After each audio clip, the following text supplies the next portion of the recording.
नमस्कार साथियों, आज मैं फिर से आपके सामने आ चुका हूं और आज हम पढ़ेंगे कौन से खाद्य पदार्थ में कौन सा एसिड पाया जाता है। यहाँ से एक सवाल भी बन सकता है आपके पेपर के अंदर, केमिस्ट्री का थोड़ा सा क्वेश्चन है, तो जल्दी से फटाफट से डिस्कस कर लेते हैं और याद करने की कोशिश करते हैं। जैसे पहला है मिल्क। मिल्क दूध दही। दूध दही में लैक्टिक एसिड पाया जाता है। लैक्टिक एसिड कभी कभार पूछ लेता है कि दूध का पीएच मान क्या होता है, तो आपको पता होना चाहिए कि दूध का पीएच मान 6.4 के आसपास होता है। ठीक है, यही लैक्टिक एसिड वही एसिड है जो कहीं ना कहीं ज्यादा एक्सरसाइज करने से कभी कभी आपकी मसल्स के अंदर जो सोरनेस होती है वही लैक्टिक एसिड की वजह से होती है। ठीक है, आगे बढ़ते हैं। बटर। बटर के अंदर ब्यूटेरिक एसिड होता है। Butyric acid. आगे ग्रास एंड लीव्स, मतलब घास पत्तियां, कोई भूरी घास हो कोई हरी घास हो, है ना, पत्तियां हो, कैसी पत्तियां हो, उसमें आमतौर पर बेंजोइक एसिड उपस्थित होता है। बेंजोइक एसिड ही उसमें होता है, ग्रास हो चाहे लीव्स। Same as vinegar. आप चाउमीन खाते हैं, चाउमीन के अंदर वो एक थोड़ा सा पानी टाइप डालता है, वाटर वाटर टाइप लगता है वो ना लिक्विड में, उसी को विनेगर कहा जाता है ना। या फिर आप कभी रेस्टोरेंट वगैरह में जाते हैं तो आप देखते हो कि जो प्याज मिलते हैं वो ज्यादा पिंक कलर के होते हैं।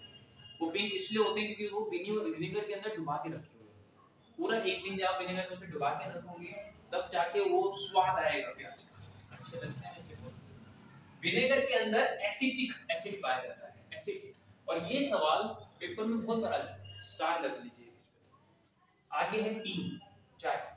चाय मतलब पीने वाली चाय नहीं, जो आपने बना दी दूध दही दूध चीनी डाल के, जो चाय पत्ती होती है उसे भी टी ही कहते हैं ना, इसलिए। तो जो चाय पत्ती है आपकी, वो पत्तियों में टैनिक एसिड पाया जाता है।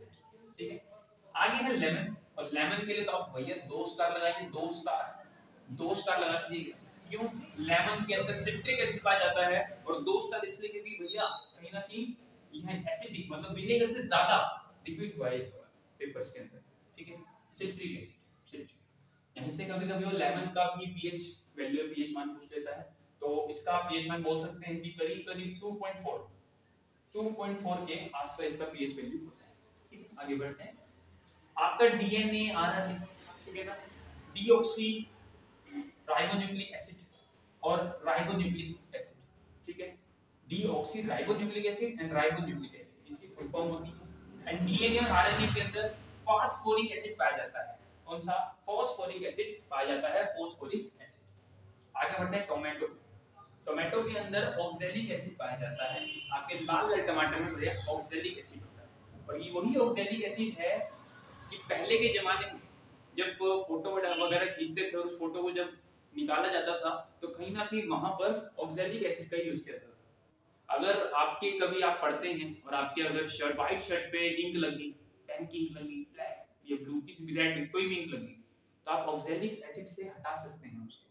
ठीक है, तो कोई सवाल आ जाता है कि पेन की स्याही या स्याही मतलब इंक के धब्बे हटाने के लिए कौन से एसिड का यूज किया जाता है, तो आप बोलेंगे ऑक्सैलिक एसिड। तो ऑक्सैलिक एसिड अपने आप में इंपॉर्टेंट एसिड हो जाता है। ठीक है, आगे बढ़ते हैं। एप्पल के अंदर मेलिक एसिड पाया जाता है, और ये भी कहीं ना कहीं एसएससी पूछ चुका है सवाल पहले, ये प्रीवियस ईयर के क्वेश्चंस है। ठीक है, और कहीं ना कहीं जो मैंने लिखी है चीजें ये प्रीवियस ईयर में आ चुके हैं एक बार। ठीक है ना, हां, जिनमें मैंने 2 स्टार्स लगा चुका हूं या मैं स्टार लगा चुका हूं वो 2 से ज्यादा बार आए थे, रिपीट हुए मतलब। ठीक है, आंट स्टीम।